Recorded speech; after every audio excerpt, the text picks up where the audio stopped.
ल अब हामी लन्च खाने सानो भिडियो पनि बनाइहालेको किनभने आज पानी परेकोले गर्दा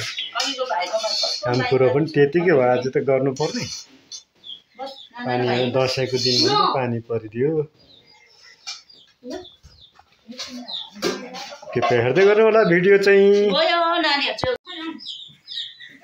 नानीहरु चाहिँ पल्लोपट्टि गएर खाने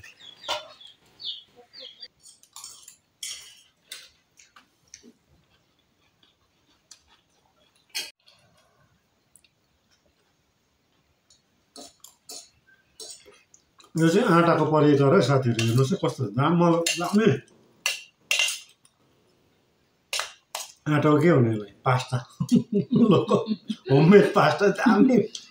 मलाई चाहिँ मन पर्यो मिठो होममेड पास्ता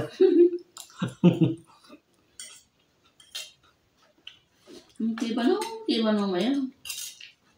भन्नुस् न बेला बेला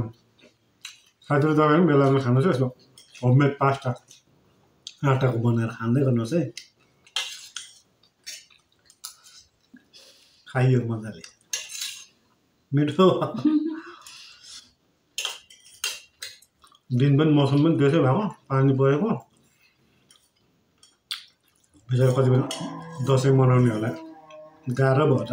कतिपय टाढो आउन जान गर्नेहरूलाई मिठो थ्याङ्क यू फर वाचिङ